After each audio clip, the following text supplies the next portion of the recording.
الحمد لله نحمده ونستعينه ونستغفره ونؤمن به ونتوكل عليه ونعوذ بالله من شرور أنفسنا ومن سيئات أعمالنا من يهده الله فلا مضل له ومن يضلله فلا هادي له ونشهد أن لا إله إلا الله ونشهد أن سيدنا ومولانا حبيبنا ونبينا وشفينا صلوات الله عليه ألف ألف سلام. اللهم أرنا الحق حقا وارزقنا اتباعه. اللهم إني أسألك علما نافعا وقلبا خاشعا ولسانا ذاكرا ورزقا واسعا وشفاء من كل داء. اللهم رب اشرح لي صدري ويسر لي أمري واحلل عقدة من لساني يفقهوا قولي. ایک کاش برس جائے یہاں نور کی بارش، ایک کاش برس جائے یہاں نور کی بارش، ایمان کے شیشے میں بہت گرد جمی ہے. فاعوذ باللہ من الشیطان الرجیم. بسم اللہ الرحمن الرحیم. اقرأ باسم ربک الذی خلق خلق الانسان من علق اقرأ وربك الأكرم الذي علم بالقلم علم الإنسان ما لم يعلم. وقال النبي صلى الله عليه وآله وسلم خيركم من تعلم القرآن وعلم.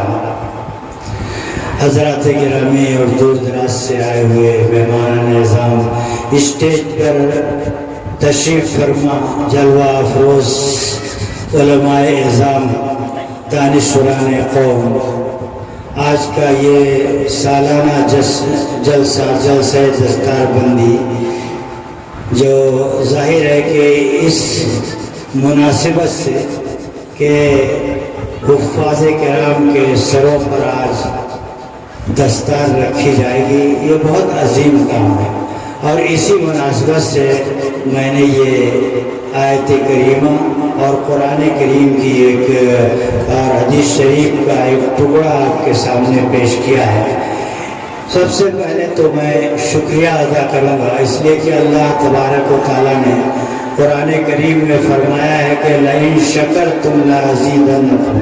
میرا اس وادی میں عروج، اس وادی میں حاضری، کشمیر کی اس سرزمین پر جس کو لوگ جنت کہتے ہیں کہ اس ہندوستان کی جنت ہے، اس سرزمین کی جنت ہے، یہاں آنے کا سبب مولانا ظہور احمد صاحب اور محتمم دارالعلوم حضرت مولانا خالد صاحب مظاہری، ان حضرات کی دعوت پہ مجھے یہاں حاضری کا شرف ہوا، حاضری کی سعادت ہوئی. ان حضرات نے بڑی محنتوں سے، بڑی جانفشانی سے اور بڑے ہی جو ہے وہ جد و جہد سے یہ مدرسہ قائم کیا اور اس جلسے کو سجایا، بنایا، سنوارا. اور یہ ایک حقیقت ہے کہ جب حوصلے بلند ہوں، کامل ہو شوق بھی، جب حوصلے بلند ہوں، کامل ہو شوق بھی، وہ کام کون سا ہے جو انسان نہ کر سکے؟ حوصلے بلند رکھنے چاہیے انسان کو تو سارے کام کر لے گا. چھوٹے سے چھوٹا اور بڑے سے بڑا کام انسان کر سکتا ہے. تو ہم نے قرآن کریم کی یہ شکریہ تھا میرا ان حضرات کے لیے. اور اس جلسے گاہ میں جو حضرات تشریف فرما ہے ان سے بس ایک بات کہوں گا کہ قرآن کریم کی نسبت سے چاہے چھوٹا شخص ہو چاہے بڑا شخص ہو، اگر اپنی بات آپ تک پہنچاتا ہے تو آپ کا فرض ہے کہ اچھی بات ہو تو اس کو ضرور کیش کرو، لے لو. حضرت امام ابو حنیفہ رحمۃ اللہ علیہ اتنے بڑے امام کہ واقعہ یہ لکھا ہے کہ وہ اپنی بوڑھی ماں کے پیر دبایا کرتے تھے. یہ حوصلہ، اپنی بوڑھی ماں کا پیر دبایا. ماں نے پوچھا اتنے بڑے تم امام ہو، میرا پیر؟ اس نے کہا کہ الجنت تحت امہات المؤمنین. جنت کہاں ملے گی؟ ماں کے پیروں کے نیچے جنت ہے۔ اس لیے میں تیرا پیر دبا رہا ہوں، یہ اپنی جنت حاصل کرنا۔ انہوں نے فرمایا کہ میری جو بات تم کو اچھی لگے، میری بات جس سے تم کو جو ہے وہ قرآن و حدیث سے ٹکرائے نا، وہ بات یقیناً تم لے لو، حاصل کرو، اس پر عمل کرو۔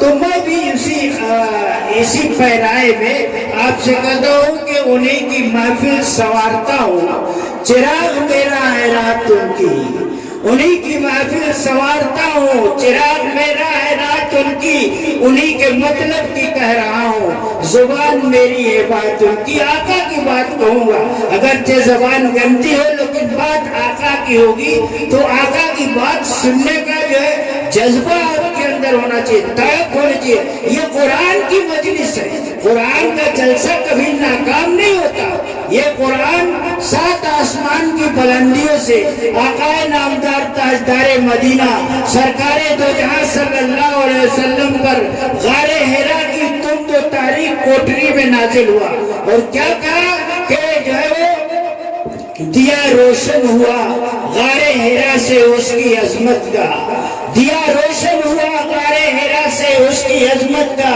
یہ محراب حرم اور عرش کے زینے پر لکھا ہے، سیاسی نفرتوں کی آگ اسے کیا بجھائے گی، یہ قرآن کاغذ پہ نہیں سینوں پہ لکھا ہے۔ یہ چھوٹے چھوٹے بچے، یہ معصوم بچے، یہ حفاظ کرام جن کو آپ دیکھ رہے ہیں، جن کی دستار بندی ہو رہی ہے، یہ انہوں نے اس قرآن کریم کو اپنے سینوں میں محفوظ کر لیا ہے۔ اللہ کے نبی نے بھی تو یہی کیا تھا، اللہ کے نبی کو طریقہ کس نے بتایا؟ اللہ کے نبی کو حضرت جبریل علیہ السلام نے طریقہ بتایا۔ ابھی ہمارے بزرگوار حضرت مولانا یونس صاحب نے ابھی اس واقعے کا پس منظر آپ کے سامنے پیش کیا کہ حضرت رسول مقبول صلی اللہ علیہ وسلم پر جب پہلی وحی آئی تو ظاہر ہے کہ آقا نے کسی کالج میں نہیں پڑھا تھا، کسی مدرسے میں اور کسی جو دارالعلوم صدیقیہ میں نہیں پڑھا تھا، وہ تو فوراً انہیں کہتے کہ ما انا بقاری، میں پڑھا وہ لکھا نہیں ہوں، مجھ کو پڑھنا لکھنا نہیں آتا، اس لیے کہ اگر انہیں پڑھنا لکھنا آتا اور اگر اس بات کو ایکسپٹ کرتے تو وہ کفار مکہ یہ کہتے تھے کہ اپنے سے لکھ لیا ہوگا، اس لیے اللہ نے یہ صفت بھی ڈالی تھی آقا نامدار صلی اللہ علیہ وسلم پر، تو کہا کہ ما انا بقاری۔ اور جب اللہ کے اس مقرب امین فرشتے نے جب کہا کہ پڑھیے اقرا، نہیں پڑھا آپ نے، پھر مولانا نے ابھی فرمایا ہے کہ پھر حضرت جبریل نے انہیں دبوچا، 1 مرتبہ 2 مرتبہ 3 مرتبہ، پھر کہا اقرا بسم ربک الذی خلق۔ یہاں میں آپ کو ایک بات کی طرف لے چلنا چاہتا ہوں جو قرآن کی پہلی وحی ہے اور ہم سب بھول چکے ہیں، یعنی جو کام اللہ کے نام سے شروع نہ کیا جائے وہ ناقص ہے، ناتمام ہے، جو زانی کے ٹوٹے ہوئے کٹے ہوئے ہاتھ کی طرح سے، اس کو حدیث میں فرمایا۔ اس لیے ہر کام کو جو ہے اللہ کے نام سے شروع کیا جائے، جب اسی لیے تو کہتے ہیں کہ مولانا ہمارے بچے کی بسم اللہ کرا دیا جائے۔ بسم اللہ کا مطلب کیا؟ یعنی بسم اللہ الرحمن الرحیم سے شروع کرا دیا جائے۔ جب بسم اللہ سے شروع کرے گا تو یہ مکمل قرآن پڑھ جائے گا اور اپنے سینے میں محفوظ کرے گا۔ تو کہا کہ اقرا بسم ربک الذی، اس پروردگار کے نام سے، اس خالق کائنات کے نام سے، اس اللہ کے نام سے، اس رب ذوالجلال کے نام سے پڑھیے۔ تو حضور صلی اللہ علیہ وسلم پھر پڑھنے لگے، اور جب زیادہ تیز پڑھنے لگے تو دوسری آیت نازل ہو جاتی ہے، کیا لا تحرک بہ لسانک لتعجل بہ ان علینا جمعہ وقرآن ثم ان علینا بیانا۔ اے نبی، کون کہہ رہا؟ آقا حضرت جبریل کے ذریعے سے۔ حضرت جبریل کون تھے؟ حضرت جبریل جو ہے ایسے تھے کہ ان کے 700 پر تھے، اور ایک پر اگر کھولتے تو پوری دنیا جاؤ نیچے سے اوپر اٹھا لیں گے۔ یہ واقعہ حدیث شریف میں لکھا ہے کہ جب ایک شخص کو اللہ نے ایک بستی کے الٹنے کا حکم دیا حضرت جبریل کو، تو حضرت جبریل نے کہا اے اللہ اس میں تو ایک تیرا بندہ ہے، ایک تیرا ایسا بندہ جو پلک جھپکتے اس کی جو ہے تیری عبادت جو ہے وہ کرنے سے گریز نہیں کرتا، ہر وقت تیری عبادت کرتا، ہر وقت ذکر اللہ میں لگا رہتا ہے، کیسے میں اس کو جو ہے وہ اس بستی کو الٹ دوں؟ تو کہا کہ وہ اپنے نفس کے لیے کام کرتا ہے۔ اسی لیے یہ علماء کرام نے یہ سلسلہ بھی جاری کیا ہے کہ تم پر ایک ذمہ داری ہے علماء کرام پر، کہ یہ علماء کرام کے بلغوا انی ولو آیا، ایک بات معلوم ہو تو اپنے علاقے کے لوگوں کو، اپنے دوستوں کو، اپنے ساتھیوں کو، اپنے مسلیوں کو، سب کو یہ بتانا ضروری ہے۔ اسی لیے کہا کنتم خیر امت اخرجت للناس تأمرون بالمعروف وتنہون عن المنکر، یہ ذمہ داری علماء پہ ڈال دی، اور علماء کے بعد پھر عوام پہ ذمہ داری۔ تو آپ دیکھتے ہیں دن رات جماعتیں کیوں گھومتی ہیں؟ یہ جماعتیں اسی کا تو بیڑا اٹھاتی ہیں کہ جو ہمارے بندے اب تک کلمہ نہیں ان کو آتا تو ان کو کلمہ سکھاتی ہے، ان کو نماز سکھاتی ہے یہ جماعت، پھر بھی کہتے ہیں کہ وفادار نہیں ہے۔ تو اللہ تعالیٰ نے حضرت جبریل سے کہا کہ پلٹ دو اس کو۔ کہا کہ کیسے پلٹ سکتا ہوں؟ کہا جہاں وہ بیٹھا ہے وہ شخص وہیں سے پلٹو۔ ایک پر ایسے کھولا اور اپنے پوری بستی کو پلٹ دیا۔ یہ حضرت جبریل تو کہتے کہ اللہ تعالیٰ نے کہا کہ لا تحرک، یہ پڑھنے کا طریقہ بھی بتایا کہ ہم طلبہ کیسے پڑھیں، قرآن کو پڑھنے کا طریقہ کیا، ایک ایک چیز کھول کر بتا دیا۔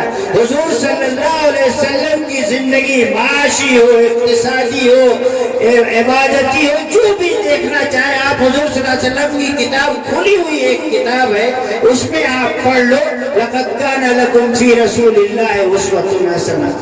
بہرحال حضرت جبریل کے ساتھ پڑھتے رہے، اس لیے کہ قرآن چشمہ ہدایت ہے، قرآن نور ہدایت ہے۔ قرآن پڑھنے سے آنکھوں کی روشنی تیز ہوتی ہے، قرآن دیکھ کے پڑھو تو چشمہ اتر جائے گا تمہارا، لیکن اخلاص نیت، خالی یہ آزمانے کے لیے نہیں کہ میں پڑھوں تو چشمہ اتر جائے۔ آپ کو اللہ سے تعلق جوڑنا پڑے گا، اللہ کو اللہ ماننا پڑے گا، اللہ کی توحید و حقانیت پہ آپ کو پورا یقین لانا پڑے گا۔ جیسے جو ہے محمد علی جوہر نے کہا تھا اس ایک موقع پر کہ توحید تو یہ ہے کہ خدا حشر میں کہہ دے، توحید تو یہ ہے کہ خدا حشر میں کہہ دے یہ بندہ تو عالم سے خفا میرے لیے ہے۔ یہ نہیں، توحید ایسی ہونی چاہیے، دلوں میں جاگزی ہونی چاہیے، ہر کام اللہ کی توفیق سے ہوتا ہے۔ اللہ اگر توفیق نہ دے انسان کے بس کی بات نہیں، پیغام محبت عام صحیح، عرفان محبت عام نہیں، یہ سب اسی کی توفیق سے ہوتا ہے۔ لیکن توفیق مانگی جاتی ہے، بچہ جب تک روتا نہیں ماں دودھ نہیں پلاتی اس کو، تو توفیق مانگو دوستو۔ اللہ نے ہم کو جو ہے ہاتھ دیا ہے، ہاتھ اٹھانے کے لیے اپنے سامنے دیا ہے کہ ادعونی استجب لکم، ارے مانگو تو، ہاتھ تو پھیلاؤ، ہاتھ تو پسارو، بھکاری تو بن جاؤ اس کے آگے، دیکھو دیتا ہے کہ نہیں، چھپر پھاڑ کے دے گا۔ لیکن ہمیں یقین نہیں، یقین کی دولت سے ہم جو ہے بہت دور جا چکے ہیں، اس لیے برق گرتی ہے تو بیچارے مسلمانوں بہت واویلا کرتا ہے، مسلمان بہت چلاتا ہے کہ ہائے مصیبت، ہائے پریشانی، ہائے مصیبت، لیکن کیوں؟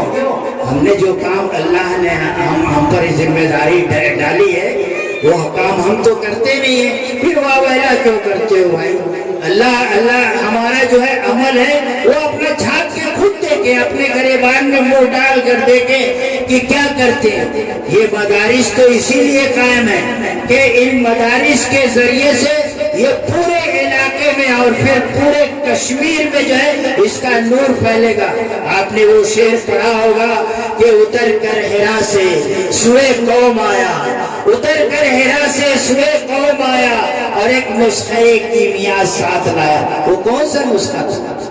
وہ یہی نسخہ تو ہے جو آپ کے پاس ہے، یہی نسخہ تو ہے علماء کے پاس، یہی تو نسخہ محدثین کے پاس، یہی نسخہ حفاظ کرام کے پاس ہے، یہی نسخہ تو اللہ کے نبی لے کر آئے تھے، اور یہی نسخہ آپ نے حضرت عمر ابن خطاب کا واقعہ پڑھا ہوگا، یہ تو سب سنا ہوگا، لیکن پھر قرآن کیا کہتا ہے؟ ذکر فإن الذکر تنفع المؤمنین، ذکر، ان کو یاد دلایا کرو۔ یہ بھولنے والے مسلمان ہیں، دنیا کے کام دھندوں میں، دنیا کے بھول بھلیوں میں، دنیا کے یہ تہذیب کے انگریزی تہذیب کے دیدادہ ہو جاتے ہیں اور اتنی محنت کرتے ہیں۔ آپ دیکھیے اسکول کے بچوں کو، آپ دیکھیے ان کی ماں کئے بجے اٹھ جاتی ہے صبح سویرے، چاہے فجر پڑھے یا نہ پڑھے، ان کے شوز ٹھیک کرتی ہے، اس کی ٹائی ٹھیک کرتی ہے، اس کے شرٹ ٹھیک کرتی ہے اور اس کو اسکول بھیجتا ہے۔ جن اسکولوں میں کیا ہوتا ہے؟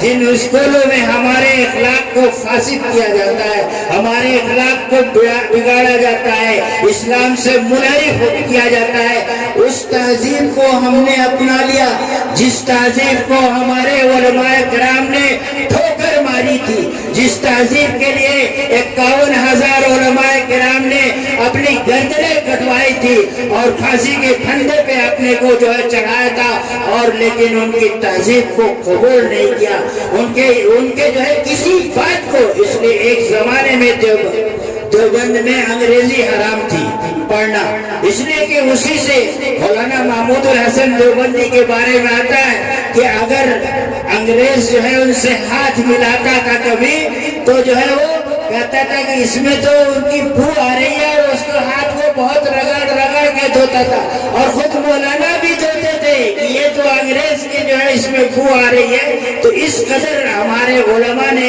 ان سے نفرت کی۔ ابھی آپ نے 15 اگست آپ نے منایا ہوگا، علماء کی قربانیاں آپ نے سنی ہوگی علماء کے زبان سے کہ کتنی مشکلوں سے ہم نے اس ملک کو آزاد کیا، کہ جب گلستان پہ خون کی ضرورت پڑی، جب گلستان پہ خون کی ضرورت پڑی، سب سے پہلے ہماری ہی گردن کٹی، پھر بھی کہتے ہیں ہم سے یہ اہل وطن، یہ چمن ہے ہمارا تمہارا نہیں۔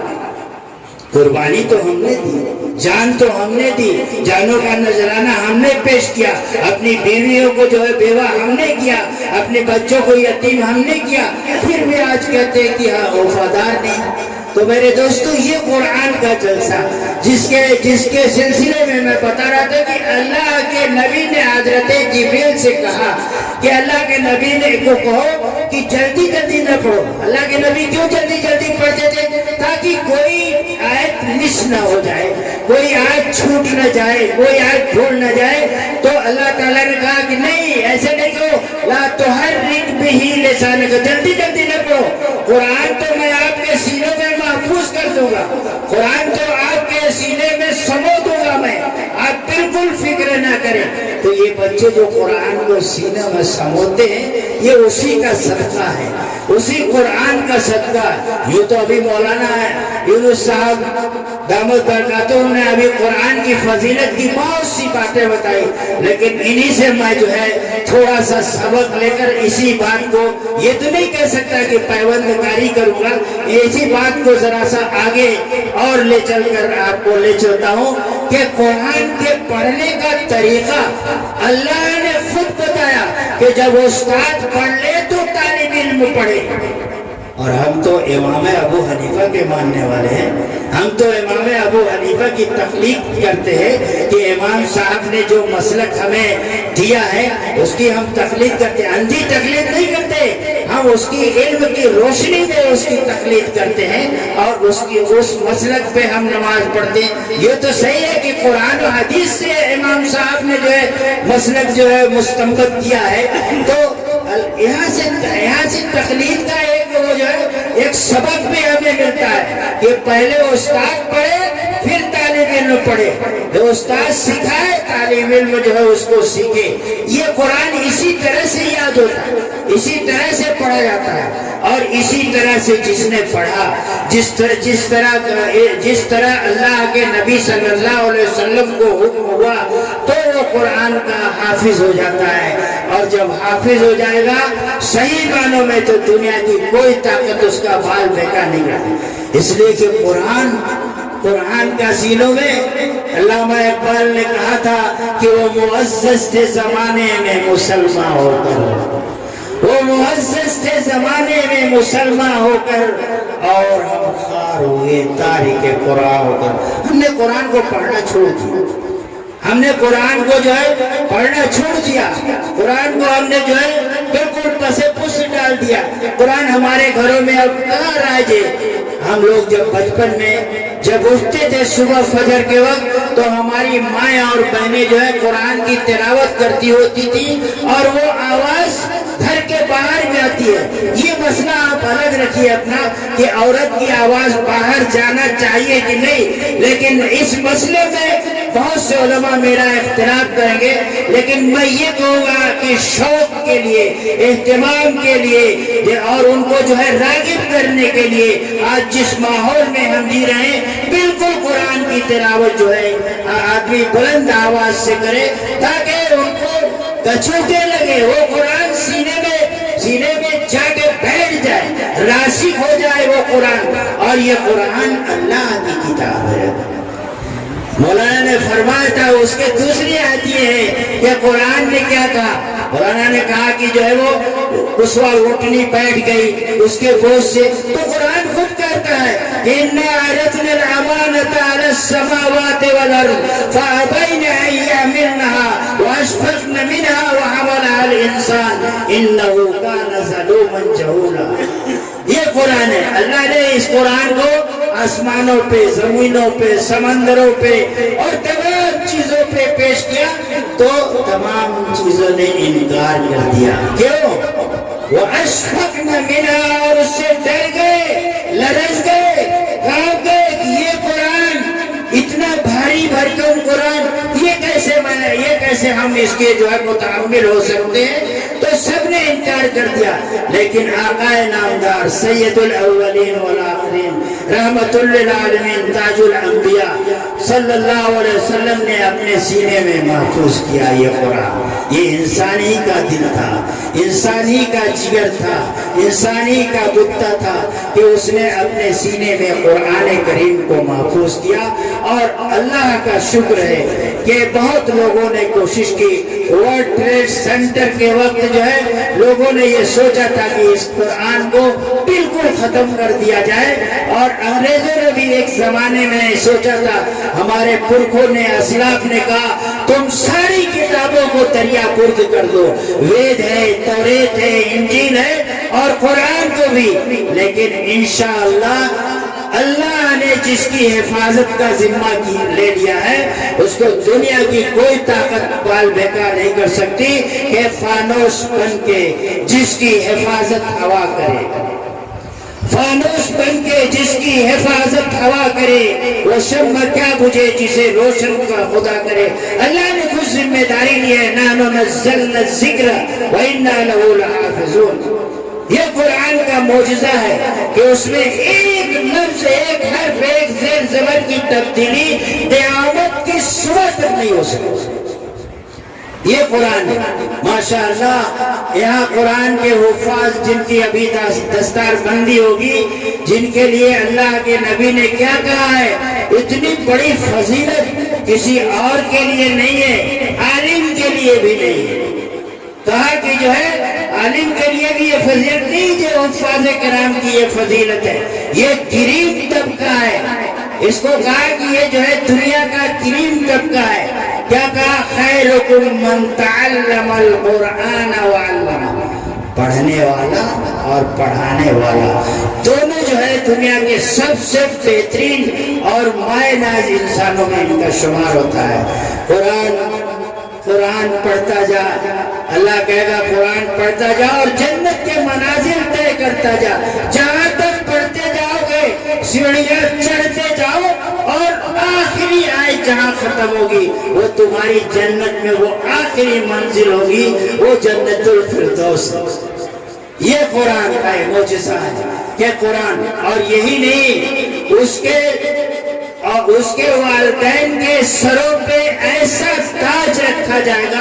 آپ کے سروں پہ تو ابھی جو پگڑی رکھی جائے گی وہ ظاہر ہے کہ کاٹن کی ہوگی، لیکن آپ کے والدین کے سروں پہ جو تاج رکھا جائے گا وہ ایسا چمکے گا، ایسا سنہرا اور چاندی سونے کی اس میں کوئی حیثیت نہیں، سورج جیسے چمکتا ہے اس سے بھی زیادہ اس کی چمک ہوگی۔ اور دوسری فضیلت یہ ہے کہ اپنے خاندان کے 70 آدمیوں کو ایک حافظ قرآن بخشوائے گا۔ یہ کتنی بڑی فضیلت ہے۔ لوگ کرتے کرتے حفظ پڑھ رہے ہو، یعنی بڑی حقارت سے، ایسے موقع پر میں کہتا ہوں، بڑے دعوے سے کہتا ہوں، بڑے باباگے تو ہم یہ شعر پڑھتا ہوں کہ اے تاج غرور زر مت دیکھ حقارت سے، اے تاج غرور زر مت دیکھ حقارت سے، ہم لوگ ہی ذروں کو خورشید بناتے ہیں۔ یہی حافظ جی تمہارے بچوں کو یہ حوصلہ دیتے ہیں، حافظ قرآن بناتے ہیں اور جنت میں ان کے مراتب طے کرواتے ہیں۔ یہی حافظ جی جن کو آپ حافظ جی کہتے ہو، یہ حافظ جی بڑی قدر کی چیز ہے۔ ان حفاظ کی قدر کیجئے، ان بچوں کی قدر کیجئے جن کے بچوں پہ یہ دستار رکھی جا رہی ہے، یہ بڑے ہی مبارک ہیں۔ ان کو بہت بہت میں مبارکباد پیش کرتا ہوں۔ اس ادارے کو، یہاں کی ذمہ داروں کو، یہاں کے چلانے والوں کو، یہاں کے کارکنوں اور کنان کو میں بہت بہت مبارکباد بھی پیش کرتا ہوں، اور ان حفاظ جو بچے حافظ ہیں ان کے سرپرستوں کو میں بہت بہت مبارکباد دیتا ہوں کہ اللہ نے انہیں توفیق دی کہ اس ادارے میں انہوں نے اپنے بچوں کو بھیجا اور وہ بچے اس مرتبے پر فائز ہوئے۔ یہ اللہ کا بڑا کرم ہے، اللہ کا بہت جو ہے احسان ہے، اللہ کا بہت بڑا انعام ہے کہ اس نے جو ہے آپ کے بچوں کو، اور آپ کی قسمت چمک گئی ان بچوں کی وجہ سے کہ ان بچوں نے پورے قرآن کو اپنے سینوں میں سمو لیا ہے۔ یہ قرآن کا ایک عظیم معجزہ ہے۔ اس قرآن کے لیے بہت لوگوں نے بہت ساری، یعنی کہتے ہیں کہ جو ہے وہ یہ تقریر جو ہے وہ ختم نہیں ہوگی، اس میں کئی گھنٹے صرف کریں تو قرآن پہ تقریر کرنے والا تھک جائے گا اور باتیں ختم نہیں ہوگی۔ سفینہ چاہیے اس بحر بے قرار کے لیے۔ یہ قرآن کی عظمت اور قرآن کو وہ کون جانے گا؟ وہ حافظ جی جانیں گے، وہ بچے جانیں گے اس قرآن کی عظمت کو، اور ان بچوں پر آج سے یہ ذمہ داری عائد ہو گئی۔ جب تک شادی نہیں ہوتی کیا ہوتا ہے؟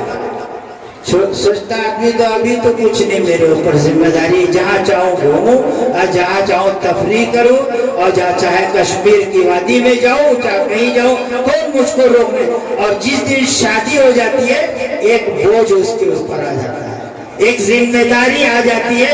اب وہ جو ہے ان ذمہ داریوں کو نبھانے میں، اس لیے کہ اللہ نے وہ ذمہ داری، اللہ کے نبی نے کہا وَإِنَّ عَلَيْكُمْ حَقًّا لِجَسَدِكَ حَقٌّ لِعَيْنِكَ حَقٌّ لِجِسْمِكَ، حدیث پوری بہت لمبی ہے کہ آپ پہ ذمہ داری ہے، یہ سب آپ کے بچوں کی ذمہ داری اب آپ پر ہوگی۔ تو ان حفاظ کرام کی اب یہ ذمہ داری ہے کہ خدا کے واسطے اس قرآن کو روزانہ اس کا دور جتنا کر سکے کریں، تاکہ یہ قرآن ذہنوں سے ظہور، جہاں ان کی فضیلت کا ذکر ہے وہیں اگر یہ قرآن بھول جائیں تو ان کی پٹائی کا بھی ذکر ہے کہ اللہ ان سے جب ناراض ہوگا تو ان کو مصیبتوں میں ڈالے گا۔ تمہارے سینے میں قرآن ہے، تمہیں کون بہکا سکتا ہے، تمہیں کون مس گائیڈ کر سکتا ہے؟ تو اپنے اس قرآن کی حفاظت سے یہ ان حفاظ کرام کی ذمہ داری ہے جن کے سروں پہ آج دستار رکھی جائے گی، تو ان کی ذمہ داریوں کو بھی یہ سمجھے، اس لیے کہ یہ قرآن بڑا محترم شان ہے، یہ قرآن بڑا عالی شان ہے۔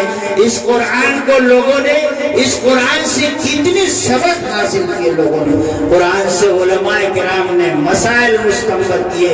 اللہ کے نبی صلی اللہ علیہ وسلم نے اسی قرآن سے سارے مسئلے کہ اگر آپ کو حدیث نہیں آتی, آپ حدیث کی دنیا میں سیر نہیں کرتے. یہ محدثین کا کرام ہے, محدثین کا یہ کمال ہے, محدثین کا کہ جو ہے یہ فضائل اور ان کے معجزات ہیں, کرامات ہیں کہ محدثین نے ایک ایک حدیث کو ضبط کیا ہے اور اس کو نوٹ کیا ہے. قرآن نے کیا کہہ دیا؟ قرآن نے کہا واقیم الصلاۃ, اقیم الصلاۃ. آپ کیسے اس میں مسئلہ استنباط کریں گے کہ نماز پڑھو؟ خالی قرآن نے اتنا کیا, محدثین نے یہ کام کیا. اس قرآن کی حفاظت محدثین نے بھی کیا, اس قرآن کی حفاظت قرآن کرام نے کیا, اس کے ساتھ قرآن کریم کی حفاظت وہ حفاظ کرام نے کیا, اور سب نے مل کر اس میں اپنی اپنی جو ہے جان کھپائی اور اپنے اپنے علم کا سودا کیا اور اس قرآن کو اس منزل تک پہنچایا. تبھی تو کہا ہے کہ قرآن یہ دنیا سے کبھی نہیں مٹ سکتا. اس کو یہ قرآن ہمیشہ رہے گا, باقی اور جاری اور ساری رہے گا. ہماری یہ ذمہ داری ہے کہ اپنے بچوں کو ضائع نہ کریں, ورنہ آپ نے بڑی منتوں سماجت سے کل کے دن آپ نے اللہ کی بارگاہ میں دعا مانگی تھی, اے اللہ مجھے ایک بیٹا دے دیتا, ایک بیٹی دے دیتا تو میں اس کو پڑھاتا اور لکھاتا اور اس کو دین کی تعلیم دیتا اور اس کو دین کی عالمہ اور دین کا عالم بناتا. لیکن آپ نے ضائع کیا. جب بچہ آپ کو مل گیا مفت تو آپ نے اس کو جو ہے دین کے ڈگر پہ نہیں ڈالا, دین کی روش پہ نہیں چلایا, دین کے مدرسے میں نہیں ڈالا, حفاظ کرام کے سامنے گھٹنا ٹیکنے کو نہیں کہا, علماء کرام سے اس کو سبق لینے کے لیے آپ نے آمادہ نہیں کیا. تو کیا ہوگا؟ ورنقل گلشن تو کیا دریا تلک چل جائے گا, ورنقل گلشن تو کیا دریا تلک چل جائے گا, جنگلوں کی آگ سے صحرا تلک چل جائے گا. میرے دوستو, اگر اپنے بچوں کی آپ نے فکر نہیں کی تو وہ دن دور نہیں کہ آپ کا بچہ دین سے منحرف ہو جائے. یہاں تو یہ ہوگا اور قیامت کے دن آپ کا گریبان ہوگا, اللہ کا ہاتھ ہوگا, اللہ پکڑے گا آپ کے گریبان کو اور کہے گا کہ تم نے مجھ سے دعائیں مانگی تھی, تم نے مجھ سے جو ہے منتیں مانگی تھی, تم نے مجھ سے سماجتیں کی تھی اور رات کو گر گرائے تھے اور رات کو دعائیں کی تھی کہ ایک اولاد, ایک بچہ ہو جائے تو میں اس کو جو ہے خوشی سے اس کو پالوں گا, اس کی پرورش کروں گا, اس کی تربیت کروں گا. آپ نے کیا کیا؟ آپ نے اس کو قرآن نہیں پڑھایا. جس دل میں قرآن نہیں ہو وہ دل ویران ہے, جس گھر میں قرآن نہیں پڑھا جائے وہ گھر قبرستان ہے. قرآن پڑھو دوستو, قرآن کو اپنے گھروں میں رائج کرو, اپنی ماں اور بہنوں کو مجبور کرو. یہ جو سات آسمان کی بلندیوں سے جو قرآن نازل ہوا ہے اس کی تلاوت اگر نہیں کرو گی تو کل اللہ تعالیٰ تم سے پاس پرس کرے گا, تو آپ کا جو ہے گریبان ہوگا اور اللہ کا. اس لیے ماں پہ یہ ضروری ہے کہ اس کی تربیت کرے. باپ تو باہر رہتا ہے عام طور سے, ماں گھر میں رہتی ہے اور ماں تربیت کرے اس کی, دین کے ڈگر پہ, دین کی روش پہ تربیت کرے تو وہ بچہ ہونہار ہوگا, وہ بچہ عالم دین ہوگا, وہ بچہ حافظ قرآن ہوگا. اگر ماں نے تربیت نہیں کی تو سنیے, ایک واقعہ سناتا ہوں, اس واقعے پہ شاید اپنی بات ختم کر دوں گا, آسان ہونے والی ہے. کہ اگر ماں اپنے بچوں کی تربیت نہیں کرتی, آج کل مائیں کیا کرتی ہیں کہ کوئی بھی غلط کام بچہ کرتا ہے تو اس کو شاباشی دیتی ہے, بچہ بہت اچھا کام کیا. سلطانہ ڈاکو کیوں ہوا تھا؟ آپ کو یاد ہوگا کہ جب وہ ایک انڈا چرایا تھا تو اس کی ماں نے اس کو شاباشی دی تھی اور اس طرح سے پڑھتے پڑھتے جو وہ ناسور, وہ جو گھوڑا تھا وہ ناسور بن گیا اور وہ سلطانہ ڈاکو ہو گیا. تو ہماری مائیں اور بہنیں اگر سن رہی ہو میری بات تو سن لیں کہ یہ مسئلہ سچ ہے, کہ یہ مسئلہ سچ ہے کہ صحبت کا اثر ہوتا ہے. یاد رکھیے اس شعر کو لیتے جائیے اپنے گھروں میں کہ یہ مسئلہ سچ ہے کہ صحبت کا اثر ہوتا ہے، آدمی کیا در و دیوار بدل جاتے ہیں۔ اگر آپ بکری کے بچے کو شیر کے باڑے میں رکھ دیں گے تو وہ دہاڑنے لگے گا، شیر جیسی کیفیت ہو جائے گی۔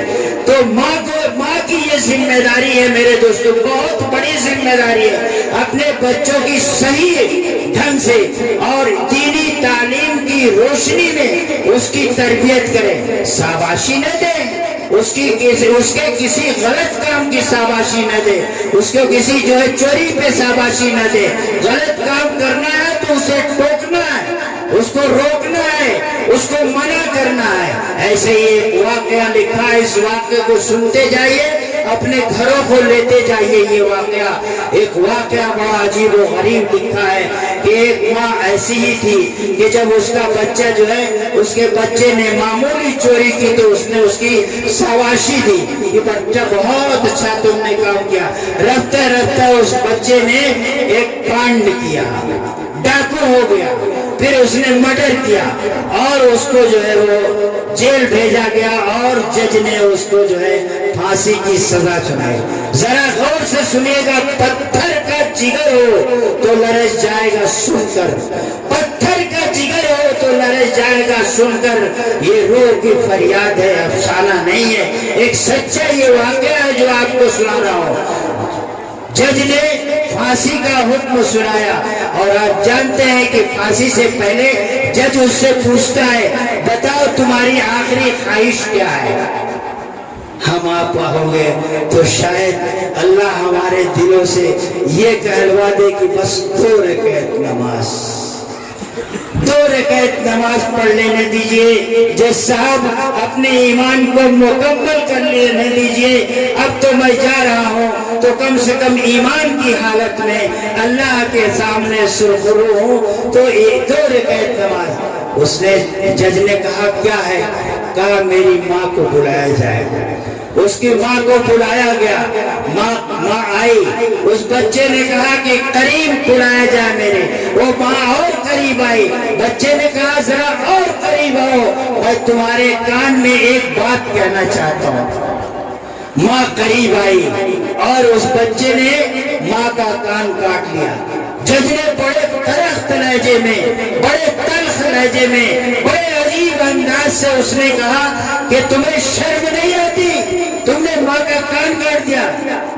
جواب سنیے دوستو اس بچے کا، اس نے کہا جج صاحب اگر مجھے موقع ملتا تو میں اس ماں کا مرڈر کر دیتا، اس کا گلا کما کر دیتا، اس کو موت کے گھاٹ اتار دیتا۔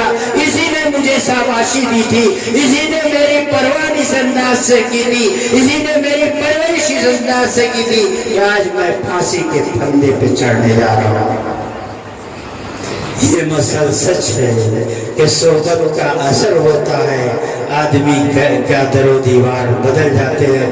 اللہ تعالیٰ اس جلسے کو کامیابی سے سرفراز فرمائے اور ہم لوگوں کا اللہ تعالیٰ اس میں جتنے لوگ یہاں شریک ہوں کم سے کم ان کی خصوصی جو ہے اللہ تعالیٰ کے ہاں درخواست آپ کیجئے کہ جو لوگ شریک ہوں اللہ جو ہے اپنے فضل و کرم سے ہم سب کا ایمان پہ خاتمہ نصیب فرمائے اور تمام مسلمانوں کی غیب سے حفاظت فرمائے، مدارس کی، مساجد کی، مدارس اور مساجد کے ذمہ داروں کی، کارکنوں کی، مسلمان بستیوں کی، مسلمان ماؤں اور بچوں کی، بوڑھوں کی، جوانوں کی، اے اللہ اس جلسے کے طفیل، ان علماء کرام کے طفیل، ان چھوٹے موٹے ننھے منھے بچوں کے حافظ قرآن ہونے کے طفیل، اس قرآن کی بدولت، اس قرآن کا واسطہ دے کے اللہ تجھ سے مانگتا ہوں، اے اللہ تجھ سے کہتا ہوں، تجھ سے فریاد کرتا ہوں، تجھ سے التجا کرتا ہوں، اے اللہ ہم سب کا ایمان پہ خاتمہ نصیب فرمائے،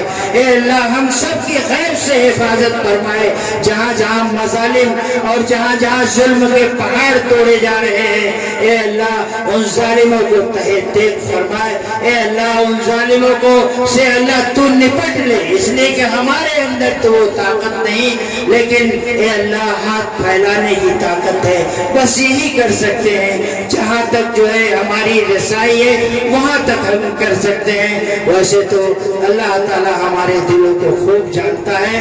دعا فرما لے اللہ اس مجلس کے آخر میں کہ رکھتا ہے تمنا تو رکھتا ہے تمنا تو اٹھا دست دعا بھی، گر عشق بیاں میں ہے سنتا ہے خدا بھی۔ اللہم صلی علی سیدنا و مولانا محمد و بارک و سلم و تسلیما کثیرا کثیرا۔ اللہم صلی علی سیدنا و مولانا محمد و علی آل سیدنا مولانا محمد صلاة تنجینا بها من جمیع الاحوال والآفات وتغفر لنا بها جميع الحاجات وتطهرنا بها من جميع السيئات وترفعنا بها أعلى الدرجات وتبلغنا بها أقصى الغايات من جميع الخيرات في الحياة وبعد الممات، إنك على كل شيء قدير۔ ربنا آتنا في الدنيا حسنة وفي الآخرة حسنة وقنا عذاب النار۔ ربنا اغفر لنا ذنوبنا وكفر عنا سيئاتنا وتوفنا مع الأبرار۔ ربنا اغفر لي ولوالدي وللمؤمنين يوم يقوم الحساب۔ اللهم اغفر للمؤمنين والمؤمنات والمسلمين والمسلمات والأحياء منهم والأموات، إنك سميع مجيب الدعوات۔ اللهم لا تدع لنا ذنبا إلا غفرته، ولا هما إلا فرجته، ولا دينا إلا قضيته، ولا مريضا إلا شفيته، ولا بلاء إلا عافيته، ولا ميتا إلا رحمته، ولا كربا إلا نفسته، ولا عيبا إلا سترته، ولا حاجة من حوائج الدنيا هي لك رزا ولنا فيها صلاح إلا قضيتها ويسرتها برحمتك يا أرحم الراحمين۔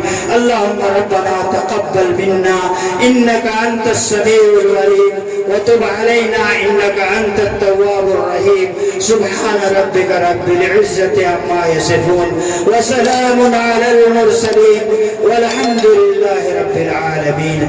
آمين يا رب العالمين۔